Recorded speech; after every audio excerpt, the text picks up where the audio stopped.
اب بالوں میں نقلی بال لگانا اور وگ لگانا عورت یا مرد دونوں کے لیے حرام ہے، یاد رکھیے۔ بالوں میں نقلی بال لگانا یا وگ لگانا یہ مرد اور عورت دونوں کے لیے حرام ہے، یاد رکھیے، ٹھیک ہے۔ دوسری چیز، بیوٹی پارلر وغیرہ میں جو بناؤ سنگار کرنے والی عورتیں، غیر شرعی بناؤ سنگار کرنے والی عورتیں، یاد رکھیے اللہ اور اس کے رسول کی لعنت کے مستحق ہوتی۔ بیوٹی پارلرز وغیرہ میں جا کے یہ اپنے گھر میں غیر شرعی بناؤ اور سنگار، غیر شرعی بناؤ اور سنگار کرنے والی، وہ کیا ہوں گا آگے میں رکھوں گا، وہ عورتیں اللہ اور اس کے رسول کی لعنت کی مستحق ہوتی۔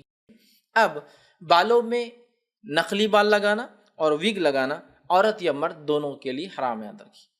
بالوں میں نقلی بال لگانا یا وگ لگانا یہ مرد اور عورت دونوں کے لیے حرام ہے، یاد رکھیے، ٹھیک ہے۔ دوسری چیز، بیوٹی پارلر وغیرہ میں جو بناؤ سنگار کرنے والی عورتیں، غیر شرعی بناؤ سنگار کرنے والی عورتیں، یاد رکھیے اللہ اور اس کے رسول کی لعنت کے مستحق ہوتی۔ بیوٹی پارلرز وغیرہ میں جا کے یہ اپنے گھر میں غیر شرعی بناؤ اور سنگار، غیر شرعی بناؤ اور سنگار کرنے والی، وہ کیا ہوں گا آگے میں رکھوں گا، وہ عورتیں اللہ اور اس کے رسول کی لعنت کی مستحق ہوتی ہیں۔ اسی طرح جسم پر، باڈی پر نہ مٹنے والے خوبصورتی کے لیے ٹیٹوئنگ کرنا، بیل بوٹے یا کچھ کروانا، یاد رکھیے یہ ایسا کرنے والی عورتیں یہ بھی اللہ اور اس کے رسول کی لعنت کے مستحق ہے۔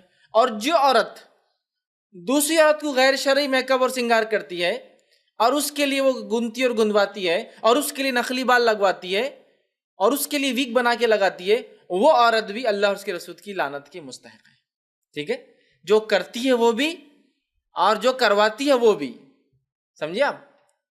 اب بہت سے لوگ ہوتے نہیں، ہم تو خالی بناؤ سنگار ان کو کر، انہوں جیسا بولے ہم نے کر، انہوں بولے بھاؤ بنا بنا دیا، ہم کبھی نہیں بناتے، نہیں چلیں گا۔ مطلب یہ تو یہ ہو گیا کہ بھائی وہ بولے شراب پلاؤ تو میں پلا دیتا، میں کبھی نہیں پیتا ہوں۔ تو آپ جو چیز پیتے نہیں حرام اسلام میں تو اس کو پلاتے بھی نہیں، یہ بات اصول ہے۔ جو چیز ہم کھا نہیں سکتے وہ چیز ہم بیچ بھی نہیں سکتے، اسلامی اصول یہی ہے نا، ہم جو چیز کھا بھی نہیں سکتے اس کو ہم بیچ بھی نہیں سکتے، ٹھیک ہے، تو لہٰذا وہ حرام ہے۔